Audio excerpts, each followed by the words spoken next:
my friends, Jerry Rosa here in the Rosa String Works Man Cave. And I survived yesterday. Man, was that a tough day. I am not kidding you. Tearing all those shingles off that building and, hauling it all away, cleaning it all up, and then going out, then had the vlog. And then after the vlog, I went out and cut down a giant cedar tree, which it took me, 10 minutes probably of cutting before I got to the trunk of the tree. There was so much brush in the way. That was just a major job, just cutting that tree down. Once I got her down on the ground, I had to get it all de-limbed and then hooked on with a chain to pull it out and pull it back to the sawmill and then get it up on the sawmill, and it was really heavy. My new weights I added to my little mini skid steer sure are paying for themselves, because there's not a chance that thing could have put that up on the sawmill before. And it barely was able to put it up on the sawmill as it is. When you get a 12.5-foot long log green like that, and that was about 16 inches on the big end and about 12 inches on the small end. It was heavy. It was really heavy. And then I got it all sawed up into lumber. Then I had to stack that all. Then I had to run in and take a quick shower and clean up my room here and get it ready and set it all up with microphones. It was a long, tough day. And then we played all evening. And that whole time, and I'm not exaggerating, you can believe what you want, but the truth is, I was having Charlie horses for 2 solid hours while we played last night. I kept shifting my legs. They were hurting so bad. And they weren't the full-blown Charlie horse where it locks up on you, where you just feel like you got to cut your leg off. I mean, it wasn't quite that bad. It was right on the edge. You could just feel that if you just move it wrong, it's going into that full Charlie horse. And so I kept straightening them out. I was holding them up in the air under the desk. And then finally, when I finally got to fall asleep last night, I slept for about 1 hour. Then I woke up. I was in so much pain. I don't mean to bellyache like that. It's just I'm trying to tell you the facts of it. I was in so strong of a pain that I honestly couldn't tell you, and I'm not making this up. I'm not trying to be dramatic. I literally could not tell you where it was hurting. It was hurting everywhere. I mean, like everywhere. And I mean, like, I couldn't say, well, what's hurting worse than... I couldn't tell you. It was just hurting everywhere. Every joint, every bone, yeah, it was a tough night, let me tell you. Well, then I got out this morning and fixed the rest of that roof. Then I came in, took a shower, and Sue says, man, you really ought to just go ahead and take you a hydrocodone for the pain. Well, she goes, if I take one, I can't sleep. Well, it's exactly opposite with me. If I take a hydrocodone, man, it knocks me out. And I took one, and I'm just barely awake enough to be talking to you. Oh, it's been rough. I told you yesterday, that'll either make you feel like you're really alive or right on the edge of dying. I think I'm feeling both, actually. So here's my video from, part of this was shot yesterday afternoon and part of it was this morning. So here you go. Mission accomplished, I guess. I got my 12-foot log and I ended up with a 2x8, 12-foot long. So that's a nice board there. And here's how many boards I got that are 1x7.5 or 1x8. 1, 2, 3, 4, 5, 6, 7, 8. 8 of them. And then I got a 1/2 inch or a 5/8. It's about a 5/8 thick piece there, scrap. But that's, it's handy for stuff occasionally. But anyway, I got more than enough, I think, to do the roof on the Wellhouse. And I got a real nice bonus big board there. Those are always handy to have. Well, I've got 6 of those 12-foot boards stacked up in here. Got a little fan blowing on them, or I did have. It quit blowing. Oh my gosh, I can't catch a break sometimes.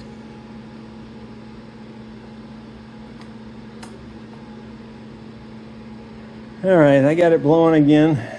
Bad whole thing. That whole fan sucks.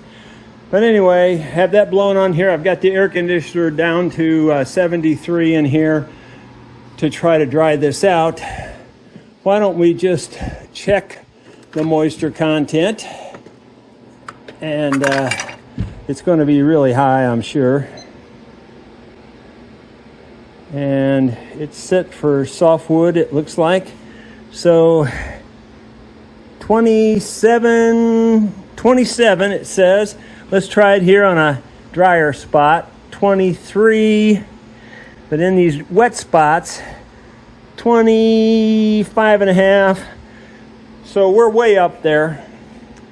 So let's see what they are tomorrow. I'm planning to use these in the morning, and I have a feeling they'll be in the neighborhood of 15 to 18, something like that. But that's good enough because I'm going to be putting them outside anyway, so it'll be fine. Well, it's the next morning, and let's see what the percentage of moisture is now. Yesterday they were above 25, so if we turn it this way, that's about 17.5. Turn it this way, about 17.5. So either way you turn it, it doesn't seem to matter. Go down here, 17, 16, 17, 17.5. So we're roughly in the 17 range.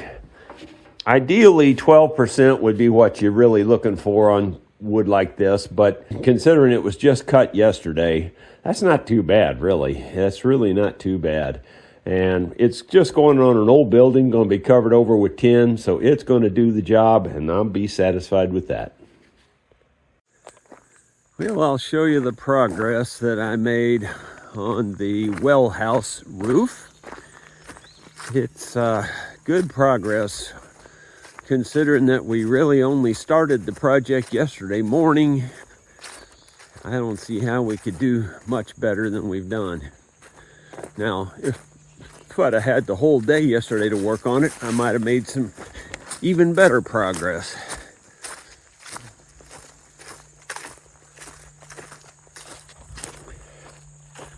But you can maybe see already there's no hole in the roof anymore up there.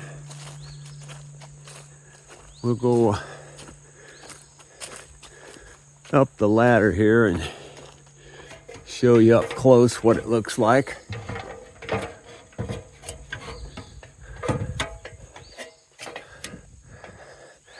Look at there, compared to a big old rotten hole that was there yesterday.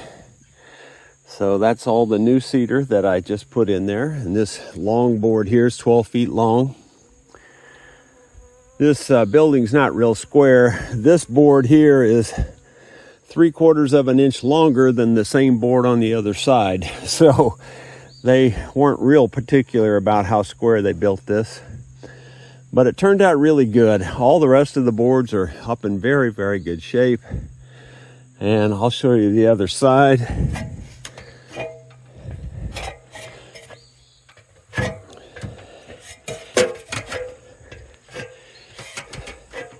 I'm also putting new eave boards or eave trim or whatever you want to call it on here, because they were all rotted too. So I'm making those. I've already got those actually cut out on that end. And here's the roof on this side.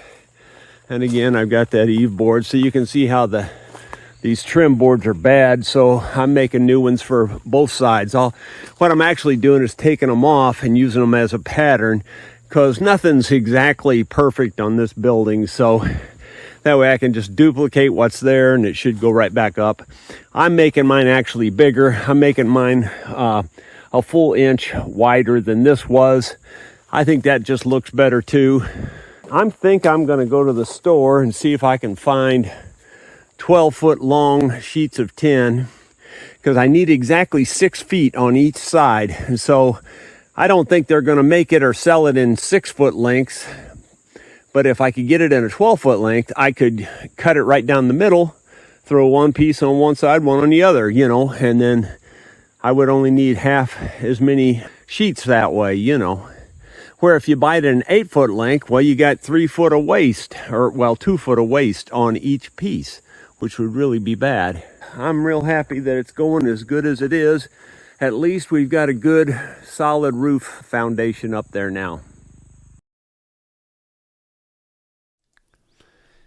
Yeah, one more project I'm going to be checking off here pretty quick.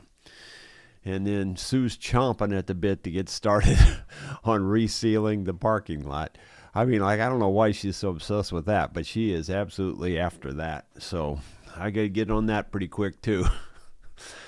Did you ever hear it's not easy being me? Yeah, I was seriously telling you, I was in a world, I'm still in a world of hurt, to be honest with you.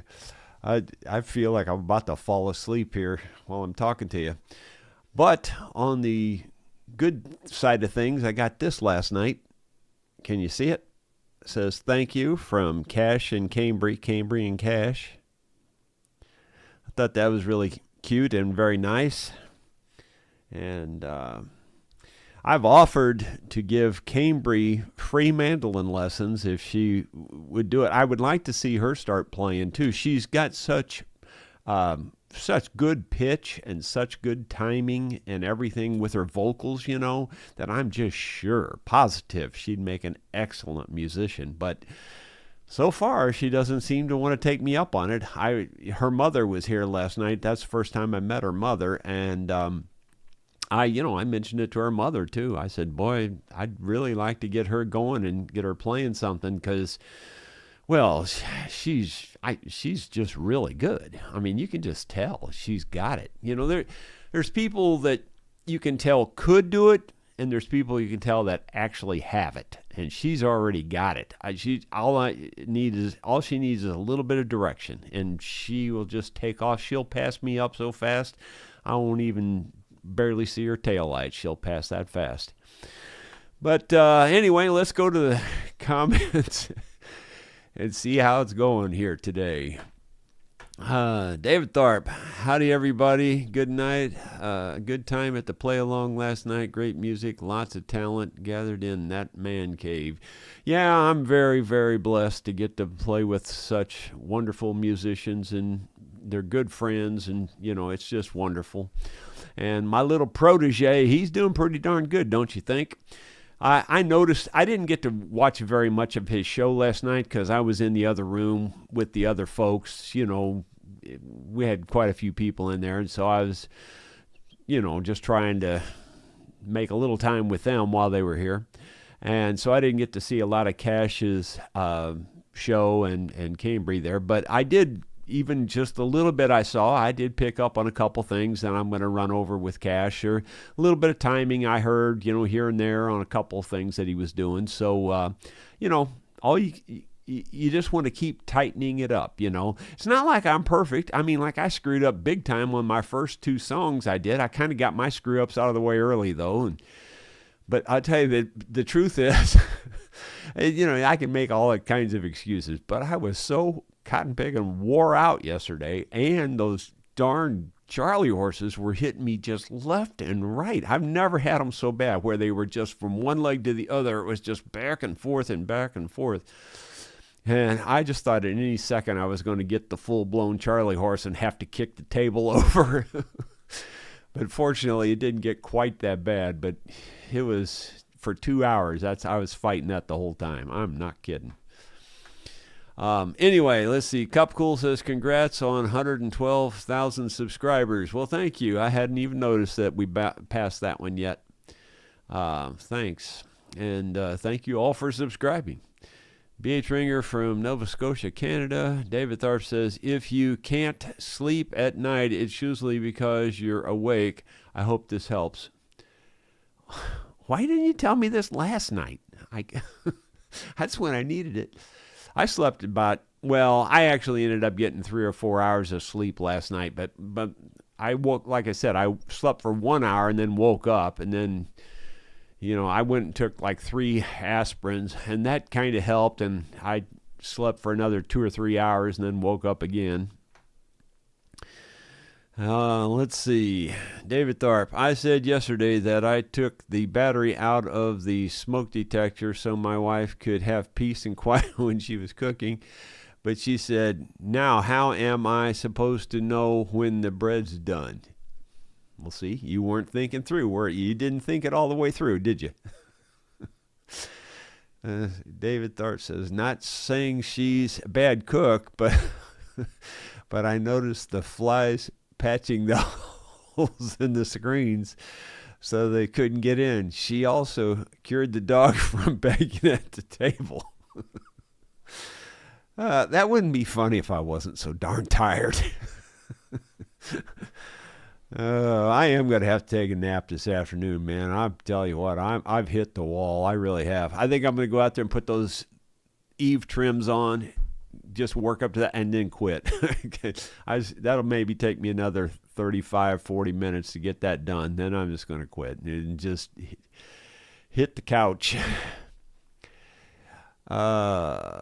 Let's see. Ronald Todd says, good afternoon from the West Banks of New Jersey. And then David Thorpe says, I suspected that I was in trouble after we were married when we went into our first house and walked into the kitchen. She said, what room's this? David Tharp, but really she treated me like I was God or something. She made me 3 burnt offerings every day. Hey, you can't ask for much more than that. There's Dottie. Hello, everyone, and she's praying for us. Thank you, Dottie. Sorry I didn't get your actual requested song, Dottie, but it was just it was, did you ever hear It's Not Easy Being Me? Well, yesterday it was really not easy being me. It's not much better today. Let's see. Bill Rhodes says, that was wonderful show last night. Best yet. Well, thank you. Oh, yeah. Oh, Tony, he's just crazy good on that fiddle. I've played with lots of really, really good musicians over the years, and Tony's one of them that stands out. There's several I could tell you that stand out. I just can't think of their names. It's just terrible. It's just horrible. Let's see. Dottie, I'm looking for question marks. Hit the like button. It costs you nothing and sure helps the channel. It sure does, and I would appreciate it if you would do that. And if you haven't ever made a comment, make a comment, because that helps too. The comments really help. It's amazing how that really helps. The algorithm is just looking for feedback and comments, and it doesn't care whether they're positive or negative. It's looking to see, is there chatter going on? Is there something? Is this video involving people? And that's what they look at. And that's why I said those guys fell into my trap. I was actually thinking about leaving that part of the video out where I was beating on those tuning keys, because I knew it was going to generate a bunch of negativity, a bunch of people saying, you're a hack, you're just, you can tell this guitar is going to be tore up, and all that crud. Well, you noticed last night, Tony, and I didn't tell him to say anything nice about the guitar, but several times he said, man, this thing plays so easy, it's so nice, and then Don played it, he goes, yeah, that thing plays good. So, there's that. But the reason I left it in was because I knew it was it's what YouTubers call a comment generator. And so I left it in. I left that part in because I knew it would generate. And that video got I don't know how many more comments than the other ones. It got more comments than all the other 3 videos on that guitar combined. So I knew it would. I knew they wouldn't be very good comments, but that's okay. It does what I needed it to do. Let's see. I don't know how to say that username. Betza. Don't remember seeing that name before, but welcome. Glad you're here. It says, hi, Jerry. Could you tell us some of the history of your farm that you know of, please? Well, I'll try to do that. It's a neat farm. It's mostly surrounded by Mark Twain National Forest. And I say mostly, I would say 2/3 is surrounded by Mark Twain National Forest, and about 1/3 of it is private ground. It's 280 acres.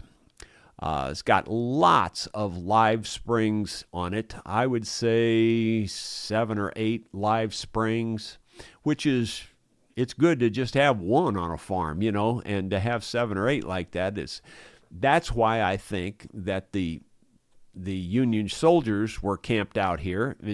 I don't think there was any battles here as far as I know. At least I haven't heard of any. And I haven't found any Confederate Civil War items, only Union. So therefore, I think they were camped here because of the springs, all the fresh water. Back then especially, that was gold. I mean, when you have fresh water bubbling out of the ground, that's gold back in those days especially.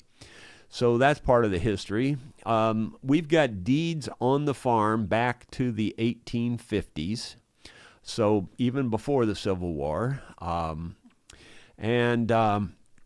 There's one name I still haven't been able to tie in yet, and I can't remember his first name. I think it was like Harry or Henry. I think it started with an H, if I remember right. And the last name was James.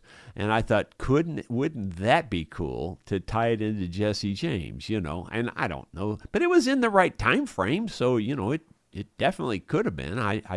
And Jesse James was big in Missouri, so I don't know. Anyway, I haven't been able to tie that in yet, but that would be really cool if I could.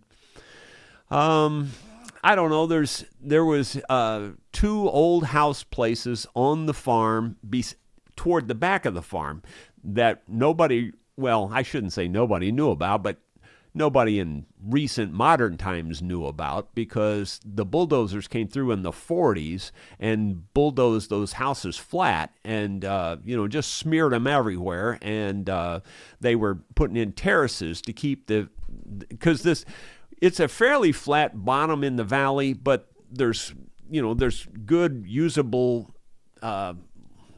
not real steep sides, and they had those cleared for pasture, for cattle. So the bulldozers came in on those steep sides and terraced it so that the water would run down, hit those terraces, and then run off sideways rather than just keep going straight down and eroding the pastures. So they're the ones that erased all the noticeable parts of those old houses and foundations. There's nothing noticeable out there. But you can tell where they were, because when you get in those general areas, you start finding stuff like crazy. It's just nuts.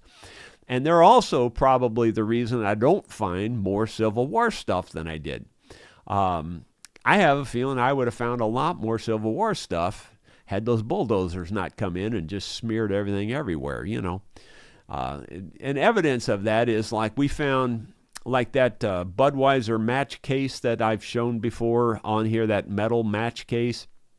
Found one piece up there on the hillside above that spring-fed pond that I built, and we found the other piece all the way down closer to the front of the property here by that field barn, where that barn is out in the field out there that you can see from our driveway. So we found the second piece there. So that's at least a 1/4 mile apart. And I'm pretty sure that they were the same, matchbook. Can't say for sure matchbox, but I would say they were, because one was the front, one was the back. So I would assume they went together, and I doubt there was more than one of them here, but you never know, there may have been. So anyway, but the history on the place like that is, after that little bit of history that I kind of pieced together, well then in somewhere about in the 30s, a man by the name of starts with a G, can't think of his last name right now, Gerber. kind of like the baby food Gerber, except that he owned a meat packing company or a meat packing plant or something. And he raised Black Angus cattle here on the farm starting in the 30s. He's the one that built this log cabin that you see here. He must have been a very industrious kind of guy. And what he did on the farm, everything he did, you could kind of tell was the old stuff was done very well for the time. I mean, he did really good. And he owned it up through the 50s. And he adopted a boy. He adopted two brothers. And he basically, according to the brothers now, and I talked to one of them, they were adopted to work. As far as he was concerned, that's what they were adopted for. They weren't adopted to be children, his kids. They were adopted to be farm hands. At least that's just the way the guy put it. And him and his brother poured all the concrete that you see everywhere around here. It was all poured by hand, and there's lots of concrete, trust me. Plus, I've dug out tons of it and thrown it away because it served no purpose anymore, or it was in the way, or broken or bad or whatever. So, but the point is, they poured a lot of concrete, and they must have done a lot of other work here too. And then the property started changing hands around in the 60s, and it's changed hands quite a few times until we got it.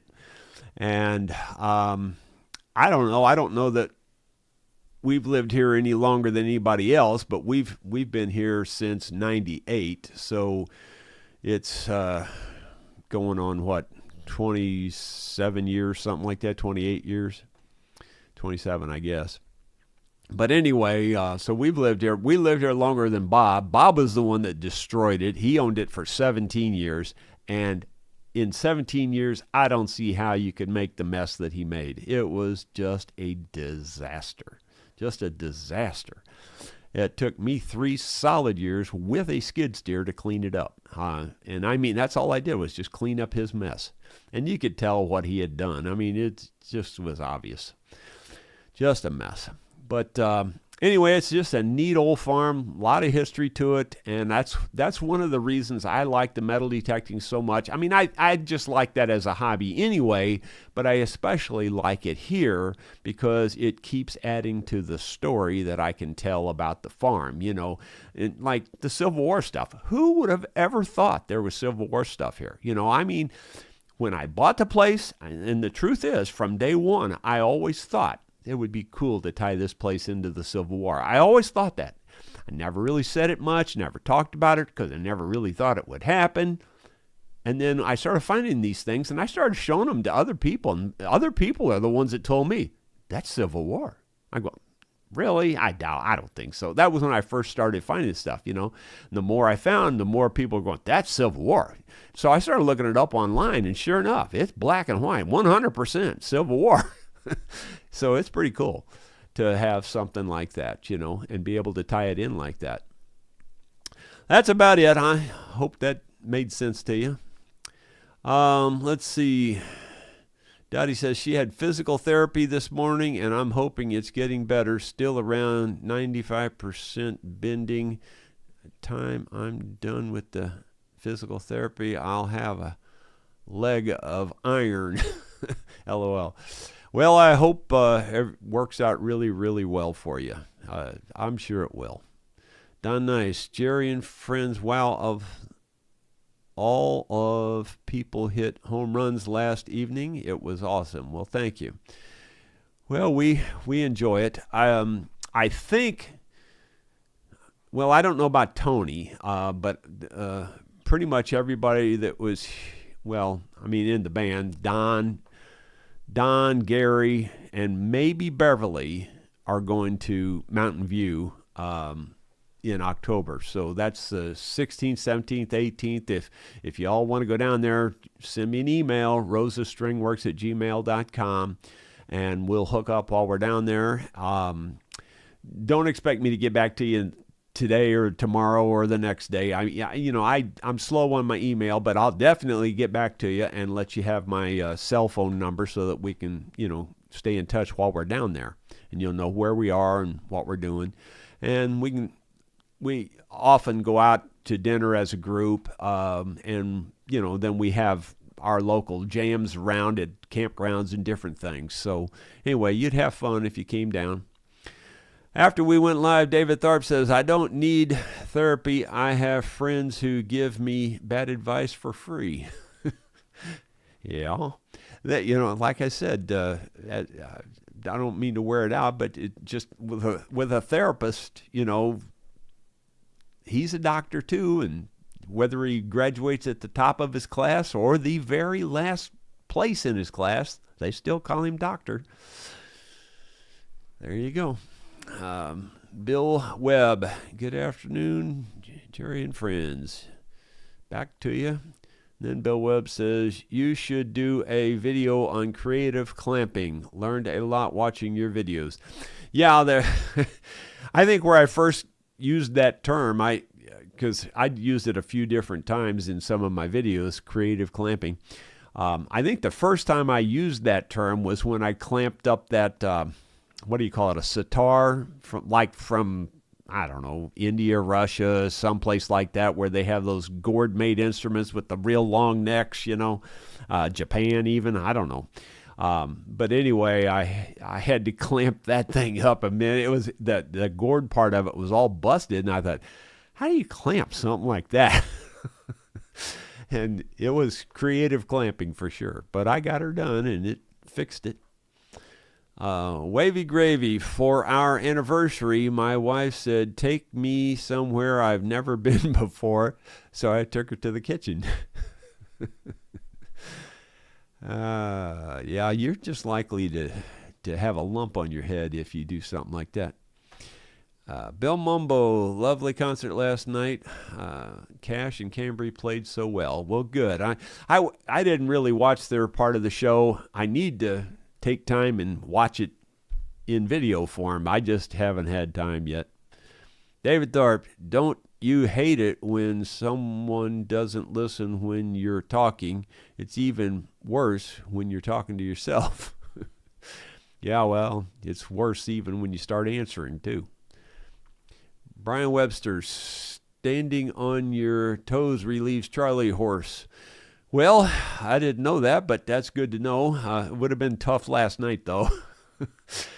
I tell you what, when those Charlie horses hit full blown, like I said, they were right on the edge. You could just feel the strain in the leg, and it was just wanting to strain all the way, and I just kept straightening it out, But if that would have hit the full force, I'd have probably kicked the table over because they hurt so bad.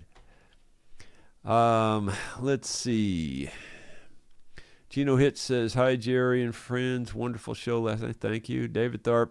Benjamin Franklin once said, if you want your opinions taken seriously, attribute them to a famous person. Let's see. Ronald Todd, Jerry, be very careful working around those power lines on the Wellhouse. Yep. Yeah, well, that's the one thing I don't necessarily consider myself an expert, but when it comes to electric, I'm really good at it. I think I really understand that well and know what you can get away with and what'll kill you. So I'm pretty good with the electric. Plus, I'm a sissy when it comes to getting shocked. I mean, I absolutely hate it worse than anything.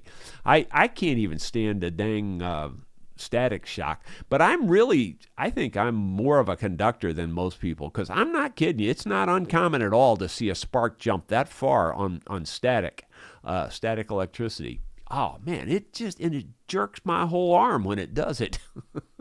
I think I really do have something different about my chemical makeup that makes me feel shocks worse than the average person. I seriously do. It hurts so bad. David Tharp, someone told me Charlie horse could be a sign of not being hydrated. Yeah, and well, I definitely think that's the case. I do think you have to drink a lot, and I did drink a lot of water last evening, and like during the halftime while Cash was playing, I was drinking water in there like crazy. Wavy gravy. On the flip side, the good thing about being an insomniac is that you're up for anything. Yeah, and all the time too. Tony York, KB9RAO. I found after 44 years of marriage that if I want good food from the kitchen, I must make it myself. Well, good food for me, just you define that as 2 pieces of bread with something between it. That's good food to me. I'm seriously telling you, I'm just as happy with a sandwich as I am with the best meal you could possibly fix.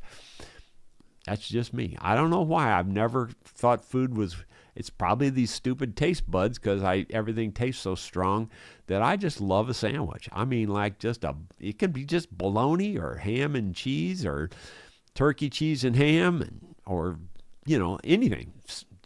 Hamburger, doesn't matter. Just, that's what I like the best, is just some kind of sandwich.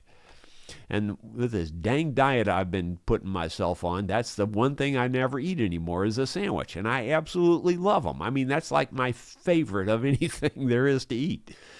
And I never eat them anymore because I'm trying to stay off the bread. Let's see. Diane Craver. Jerry, I downloaded the Wellhouse picture to Microsoft Jigsaw, and it made 600-piece puzzle. Looks good. Cool. Well, I started investigating that yesterday.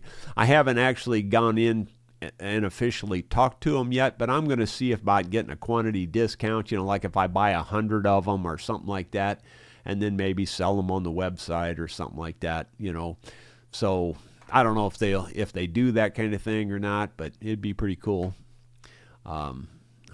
I did look it up yesterday. It looked like it was going to cost me anywhere from a low of around $15, which looked like a pretty chintzy puzzle, up to, for a 1,000-piece puzzle, up to around $30 for those. That would be too much, I think, to resell. If I have to buy it for $30 each and then try to resell them, who's going to pay more than $30 for a puzzle? So I'm going to see if there's some way I can get a quantity discount or something and maybe do that. I think it's pretty cool, and I think people would enjoy it, and it's a good puzzle, I think. Gino Hitch, the song you did for Dottie was great. Well, thank you. Yeah, trying to remember which one I did. I can't think of titles any better than I can think of names. That's the sad thing. It's just really bad. I Call It Home. That's a great song. Wavy Gravy. Actually, in the old days, insomnia was illegal in Missouri. They called it resisting arrest. Huh. I'll be darned. Preston Johnson. Great show last night. Wish Tony would play some Sons of the Pioneers fiddle tunes next time. Get some rest. Sons of the Pioneers fiddle tunes. I don't remember any of that specifically. I always think of them more as vocal group, not... Must be missing something. GNP Old Marine Shop. Hello, Jerry. Do you know Wayne Henderson? Just curious. I know the name... Wasn't he a guitar player? No, or was he? He's with one of the bluegrass bands, isn't he? Yeah, I can't place him, but I think there was a guitar player for Bill Monroe by that name, I think, and then I think there was a musician in Blue Highway by that name, and I may be confusing. I may be confusing it. But it sounds vaguely familiar. Whoever it is, I don't know him personally. At least I don't think I do. David Thorpe. I never will forget the look on the cashier's face when she scanned the bird seed and I asked her how long does it take for the birds to grow once I plant them. G&P Old Marine Shop. What's the best way to thin out violin, crack, repair, cleats, sand, or shave? What's the best way to thin out violin, crack, repair, cleats? Well, of course, when I was making violin cleats, I would make them on my thickness sander, so I could get them right down to the thickness I wanted to use on my thickness sander. But other than that, I use my finger planes and plane them down. And I still, even after I made them on my thickness sander, often would take my finger planes and then plane them down to, a certain shape or bevel the edges, that kind of stuff. So for me, it's mostly using a finger plane, but I don't know. That's just how I did it. Doesn't mean that's the only way. You can, and chisels, lots of the old timers would use just chisels to thin them down and stuff. But for me, the finger plane took the place of the chisel because I was really good with the finger plane. That and a Dremel tool, those two tools, I do feel like I was an absolute expert on those two tools. I can't say that about everything, but those two tools for sure. Moving down again, G&P. Oh, no, I missed Randy Rogers there. Recommendations for a place to stay in Mountain View. I checked a couple and found no vacancies. Pinewood Cabins is a very large place. They have lots of rooms. Pinewood Cabins would be a good place to try. There's lots of bed and breakfasts down there. Then on the lower end, there's a Best Western or something motel. It's not very good, but it beats, and it's cheap, or at least it always was. I stayed there once or twice years and years ago. It's on the low end, though, I'll tell you that. It's not one of the higher or better kept motels. Mostly just bed and breakfasts, and the Pinewood Cabins is probably the best I've got. The only other thing would be, of course, there are lots of campgrounds, and then, Don and Gary, they stay at the campground down there. It's called the Court Square Campground. Court Square, I think, is what it's called. Moving on down, G&P Old Marine Shop. Jerry, I pull plug wires on running outboards and get shocked sometimes. Doesn't bother me at all. Oh man, I'd just soon you punch me in the face, honestly, as to have to touch something that shocks you. I can't stand that. I mean, I'm not kidding you. It's one time JR thinks it's funny. He thinks I'm just some little wimp because JR can grab a hold of electric. It don't bother him, like electric fence. I cannot do that. One time out in the garage right here, we had the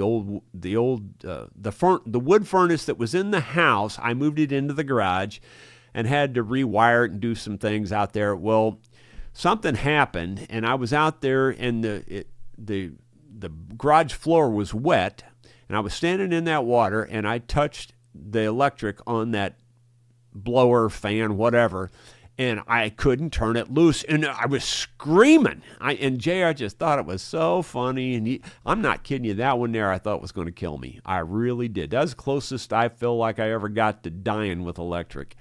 And, honestly, 110 electric is one of the worst things in terms of electrocution. When I worked for Bell, the men that, there weren't very many men that died that way, but a couple of them that we knew about, it was just 110 electric that got them. They were in a ditch, and it got them.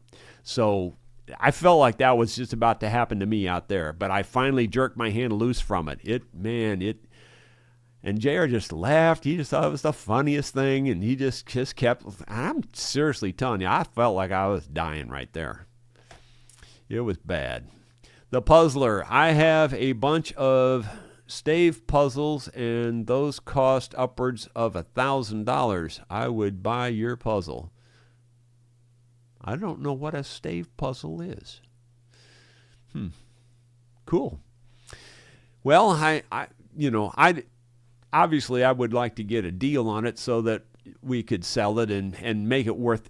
I don't want to sell something if I'm only making $1 on it. I mean, it just ain't worth your time. It ain't, because the shipping is what the problem is. The shipping is just a freaking nightmare, just an absolute nightmare. So, if I could double, like if I could buy them for 15, sell them for 30, something like that, I might do that. But if I have to buy them for 25 and sell them for 30, there's not much chance I'm going to do it. It's just not worth the time and effort. Mike Spivey, Jerry, he built Cash his guitar. He's guitar builder. Oh, Johnny Cash. Oh, the Wayne Henderson guy. Yeah, I guess I've heard of that too. But I think that name is more common than you think. I think there's some other people. And I might be wrong. I don't know. I just remember there was 2 famous Waynes in bluegrass that I can remember, and I can't remember what their last name was. I thought it was Henderson, but I'm probably wrong.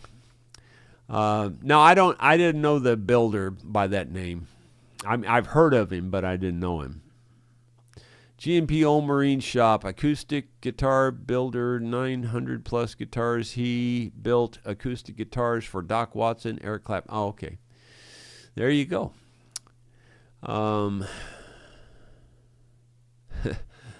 D. Walkie says, this is a comment generator. Wavy Gravy, my father loved crossword puzzles so much. He loved them so much that he stipulated in his will that he should be buried 6 down and 3 across. And I bet he got close to that. I bet he did. Let's see. G&P Old Marine Shop. My cleats are glued in. Didn't mention that they're about a 1/16 of an inch thick. Yeah, well then for sure, if they're already glued in, I for sure I would use my finger plane. You got to have a really sharp finger plane to do that and do it well, but that's what I would use.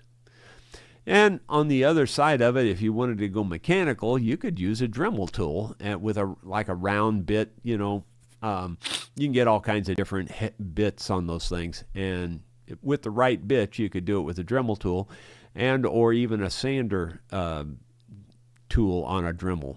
You could do it. Lynette Landry. Wayne Henderson is a luthier who builds guitars. He's built over 932 guitars. Yep, cool. I remember the name now that you're talking about it like that, but I didn't know him or anything about him really. Mike Spivey, question mark. Jerry, Wayne Henderson builds guitar. Okay, let's see. I think I've got the point now. Joe Everett, enjoyed the show last night. Thank you. GMPO Marine Shop. How about these copper wire thieves pull wire from poles and get zapped? LOL. Yeah, copper wire stealing has been a thing for quite a long time. That and the cores to air conditioners and things like that. Oh my gosh. Scumbags. I hate thieves. Don't ever come around here thieving. I'm a really, really, really, really good shot. And I got a backhoe. So that takes care of all of it. Let's see. Preston Johnson. Wayne Henderson built Doc. Okay. Let's see. Joe Everett. Wayne. Okay. Let's see. G&P Old Marine Shop. I'll try the Dremel. Don't have finger planes. Yep. The Dremel works really good for something like that. But again, a hand chisel, regular chisel, will work just fine too. Just take small bites. You got to have it really sharp, but it'll do it in no time at all. Guys, I guess that's going to be it. I'm going to go ahead and let the effect of my hydrocodone pill put me to sleep. Y'all have a good weekend. I don't know if I'll get anything out over the weekend or not. I'm going to try to, but gee whiz, there's so many projects. It's just hard. It's not easy being me. I'll see you Monday.